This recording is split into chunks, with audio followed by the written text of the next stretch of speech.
The Anita Blake novels have had a distinctive look from the very beginning. The genre animation of the early books gave way a few years ago to a look that played up the sensuality of the series. The most recent novels in the series are sporting covers that capture the darker elements of the stories. In this segment of Under the Covers, Rick Pascocello sits down with designer Judy Murello and asks her about the evolution of Laurell Hamilton's book jackets.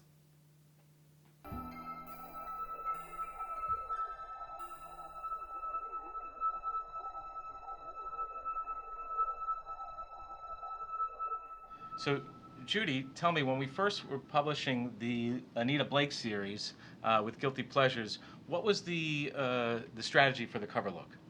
Well, back then, her books were in the category list, so we gave it basically a nice category look, and we had we featured the villain or the love interest. So these featured the villain, as you'd say, and then Anita was almost a secondary piece of the artwork on here, or the locale was. Well, we thought it would be interesting to, because he was such an interesting character, an interesting looking character, and then the relationship between them, to feature him.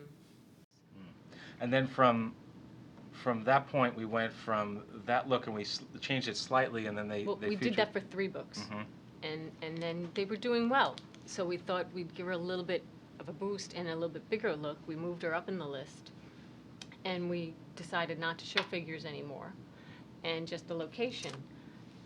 And on Lunatic Cafe, which was the first one of the new look, it was a little bit more dramatic. It's a different artist.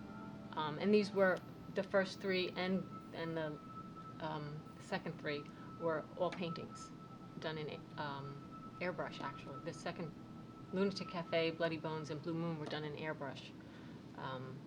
Guilty Pleasures, Laughing Corpse, and Circus of the Damned were actual acrylic.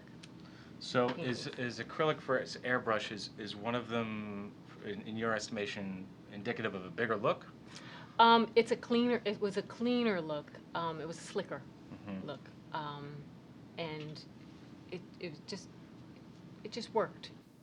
So yes, Obsidian Butterfly was clearly a sexier package, Right. and I think that was part of what you were going for, is to try to make these packages a little bit more provocative. Right.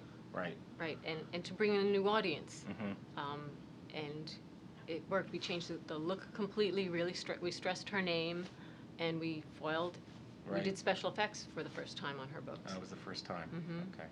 And that really worked. I mean, Obsidian Butterfly was, I don't want to say it was a surprise bestseller, but it did really rocket up the lists. Yeah, it did. And I think we were all very happy. Very we happy. were very with that. happy. And that look was really very groundbreaking, I think, because I think we started to see a lot of other authors in Yes. that genre, and even Laurel's other publishers start to take pieces of that look. Yes, correct? they were doing. They had she had a whole new series, and they had commissioned art painting for that series. And after Obsidian Butterfly did so well, Laurell asked them to kind of make those books look more like ours.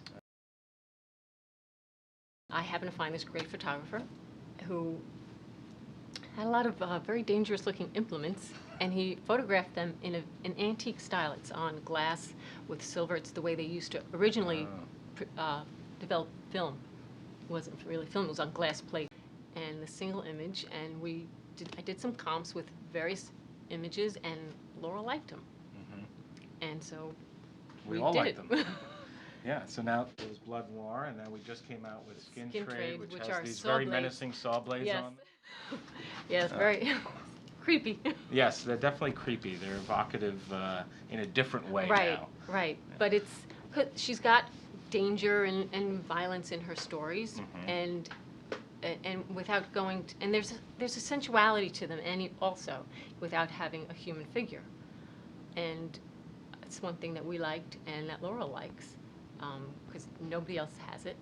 Yes. There's no book out there, and actually I've had artists tell me that are working on other competing books that they were researching, and they were looking at all the books on Amazon, and they saw these, and they really stood out to them and really attracted their attention. Are there plans to change the packages? We now to already this? have. Yeah. Since this is doing well and we really like it, we're going back and we're starting from first book, Guilty Pleasures, again, and we're repackaging it with this new look, this new photographer.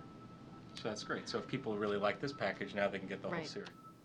But thank you, Judy, for spending time with us here on Under the Covers. Mm-hmm. And Oh, you're welcome. My pleasure. And now back to Craig.